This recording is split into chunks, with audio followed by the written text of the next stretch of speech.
Bueno, pues déjeme decirle que la selección española ya fue recibida en el Palacio de la Zarzuela por el rey Felipe VI y su familia, y ahí se presentó pues de inmediato la nueva playera de la selección española con las dos estrellas. Vamos a ver el momento de esta recepción.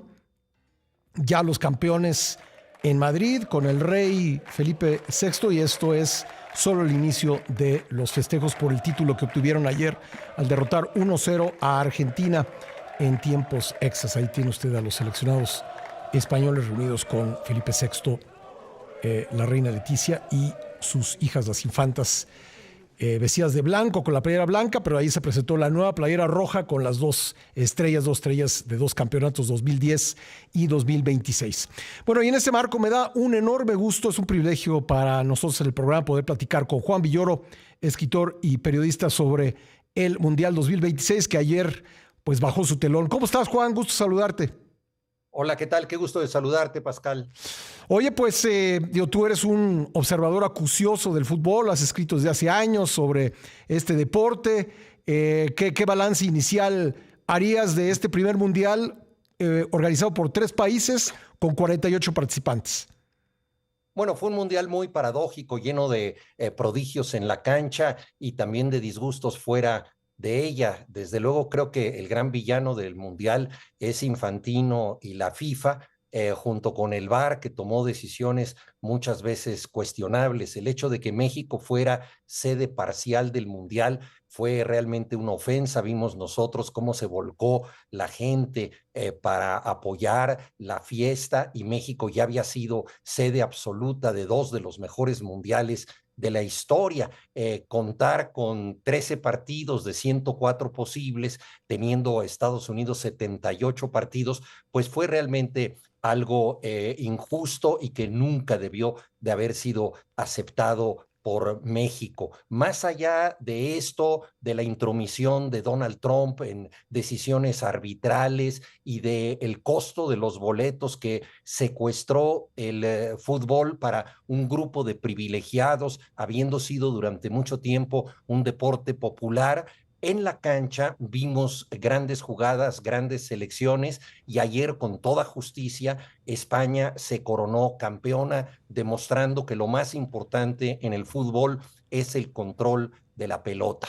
Eso lo hizo magníficamente España, y creo que debemos celebrar que un equipo con gusto por el juego haya sido quien se alzara con el trofeo. Juan, ¿tú dirías que este es el mejor mundial de la historia? ¿Podemos decirlo tanto así? No, para nada. Yo creo que el Mundial de 1970, que coronó a Pelé y que tuvo la selección brasileña del Jogo Bonito, que incluyó también el partido del siglo entre Italia y Alemania, o el Mundial de 1986, que coronó a Maradona, ambos realizados en México, fueron mundiales superiores en el sentido también de que integraron mejor el juego. Vimos nosotros escenas en este Mundial en las que no se repara tanto, pero que son significativas, de jugadores que de pronto se rompen en la cancha, están ahí tirados, tienen que abandonar el juego y posiblemente ya no participan en el Mundial. ¿Por qué? Porque fue un Mundial muy desgastante, con traslados excesivos, que perjudicó especialmente a algunas selecciones. Por ejemplo, los viajes que tuvo que hacer Inglaterra fueron verdaderamente descomunales. Ellos jugaron en Miami con 40 grados de temperatura, luego tuvieron también que jugar en la Ciudad de México a 2,200 metros Con de frío. altura, regresaron a jugar en Estados Unidos, le robaron su equipamiento en Kansas City. En fin, todos estos castigos que sufrió una selección, pues es algo que realmente cuestionable. También las decisiones del VAR, que perjudicaron a los equipos pequeños, me parecen muy graves. Croacia, Colombia, Senegal, entre otras selecciones, se vieron claramente dañadas por decisiones arbitrales. En fin, en ese sentido es un mundial empañado por muchas cosas, pero desde luego hubo cosas importantes en la cancha. No hubo una figura que destacara, se esperaba que destacara como rey absoluto del fútbol. Se esperaba anticipadamente que Lamine Yamal pudiera ejercer este protagonismo, pero hay que decir que Lionel Messi siguió siendo el mejor jugador del mundo, aunque ya no está en su momento, digámoslo así, de excelencia. Oye, tocabas el tema del VAR. Escribió Jorge Valdano que lo mejor que podría pasar con el VAR es tomar un martillo y romperlo. ¿Qué piensas tú?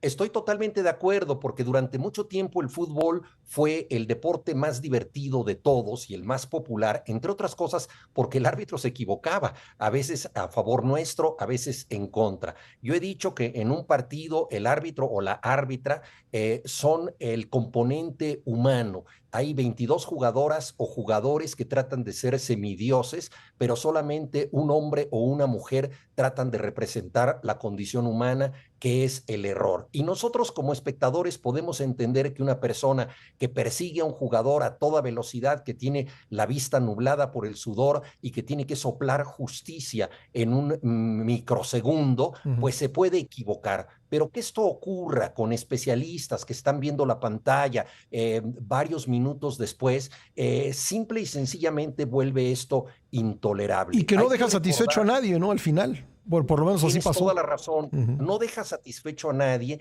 y hay que recordar que el VAR surgió después de la investigación que el FBI hizo en las oficinas de la FIFA. La gran corrupción de la FIFA trató de paliarse muchas veces con elementos cosméticos. Uno de ellos fue el VAR. La FIFA dijo, vamos a ser más justos, no en auditorías sobre nuestras finanzas, sino en impartir una justicia científica en la cancha. Esto le dio a la pantalla un estatuto de jurisprudencia que le encantó a las televisoras, porque entonces las repeticiones podían ser más comentadas, pero no solucionó el tema y además los criterios son absurdos. Nosotros sabemos, por ejemplo, que un jugador que tiene 1 centímetro por delante de otro no obtiene ventaja para meter un gol y sin embargo, de manera aparentemente cientificista, grandes goles se anulan porque un jugador tiene una falange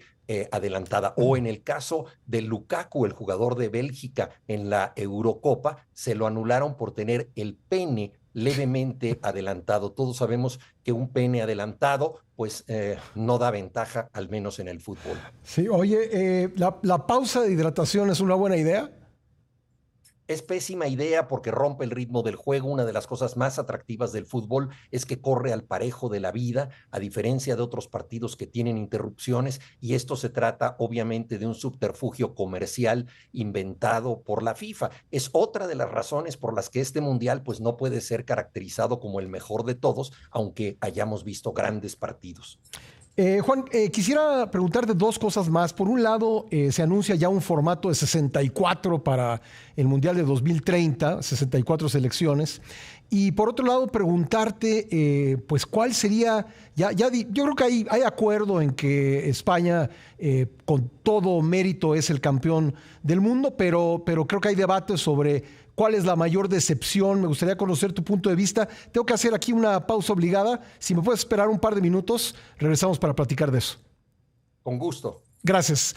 Le agradezco mucho a Juan Villoro que me haya esperado para continuar esta conversación sobre el Mundial 2026. Juan, te preguntaba antes del corte sobre cuál fue la decepción del Mundial, qué te parece un formato que se anticipa de 64 selecciones. Pero antes de eso, México aparentemente ocupará el 9º lugar en la tabla de los 48. ¿Debemos sentirnos contentos? ¿Es más de lo que se esperaba? ¿Es menos? ¿Qué te parece a ti? Yo creo que es más de lo que se esperaba. México no tiene un excepcional material humano, pero creo que Javier Aguirre, en su tercera oportunidad como técnico, hizo un espléndido papel. Yo distinguiría 3 fases de nuestra selección. La primera de ellas ganó sin imponer una gran jerarquía, tuvo 2 jugadores más contra Sudáfrica, ganó con un gol casi regalado de Corea del Sur, y sin embargo, este país tiene tantas carencias que esos triunfos que no habían sido muy vibrantes nos volcaron en una euforia extrema. Luego vino una segunda fase en la que México jugó de maravilla y ganó con soberanía dos partidos, y ahí realmente se demostró lo que puede hacer el fútbol mexicano con el equipamiento que tiene. Y luego vino la tercera fase, que me parece la más significativa, que fue la derrota ante Inglaterra, pero lo decisivo fue la forma en que perdió el equipo mexicano, dominando el partido, proponiendo jugadas hasta el final. De modo que fue una selección competitiva, entregada, con figuras como el joven Gilberto Mora, que fue una gran revelación, Eric Lira, un contención extraordinario, Julián Quiñones y Jiménez en la delantera. Entonces yo creo que podemos estar muy satisfechos de lo que se hizo con el material que tenemos. Desgraciadamente, los problemas del fútbol mexicano son estructurales, y en vez de ponerse las pilas los federativos y decir qué hacemos para ser más competitivos en el futuro, lo primero que decidieron fue insistir en sus errores. Por ejemplo, el hecho de que una vez más no vuelve a haber ascenso de segunda división a primera. Esa liga que antes era liga de ascenso, ahora se llama liga de expansión. Y yo me pregunto, Pascal, ¿hacia dónde Pues se sí. expande si no puede prosperar? Es uno de los errores que impiden que nuevos talentos suban a primera división. Entonces, por desgracia, se privilegia el negocio por encima del rendimiento deportivo, y con estas medidas difícilmente el fútbol mexicano va a superar lo que ya logró, creo que de manera muy justificada y admirable, en este mundial. ¿Cuál sería la decepción del Mundial? Mira, para mí Brasil, porque Brasil tiene un talento extraordinario, pero jugaban como el equipo de los 11 huérfanos, como si nunca se hubieran visto. Y para ponerlos a todos de acuerdo, buscaron a un entrenador que tiene fama de tratar a sus jugadores como un padre, y que además viene de una cultura donde la familia es muy importante y cuyo asistente es su hijo, que es Carleto Ancelotti. Sin embargo, no pudo integrar a este equipo como muchos hubieran querido. Yo creo que ese es el equipo que más dejó a deber entre los grandes protagonistas del Mundial. Bueno, y finalmente parece que al señor Infantino ya le gustó esto del formato grande y anuncia un mundial que será organizado por 3 países: España, Portugal y Marruecos, y además habrá partidos en otros 3, pero un formato de 64 selecciones. ¿Es una buena idea? Mira, todas las ideas de Infantino tienen que ver con la voracidad económica. Él ahora está obsesionado con incorporar a dos grandes mercados televisivos para el Mundial, que son China y la India. Entonces le encanta la posibilidad de que la mayor cantidad de habitantes del planeta pueda estar pagando para ver fútbol. No se trata de una razón deportiva. Creo que el Mundial podría incluir a todos los países del mundo, pero si se prescindiera de las ligas. Recordarás, Pascal, que Jürgen Klopp, que sabe muchísimo de fútbol, advirtió que la creación del Mundial de Clubes iba a ser negativa para el Mundial, porque los jugadores, en vez de descansar en verano, empiezan con el Mundial de Clubes. Luego cada equipo somete a sus jugadores a 2, 3 y hasta 4 competencias, y finalmente llegan muy desgastados al Mundial. El hecho de que Rodri haya recibido el Balón de Oro en muletas, y un año después Dembélé también haya recibido el mismo trofeo estando lesionado, demuestra cómo el fútbol machaca a sus protagonistas. Entonces, el gran problema de un mundial tan largo con tantos juegos no es solo eso, sino que no se prepara la competencia con suficiente antelación.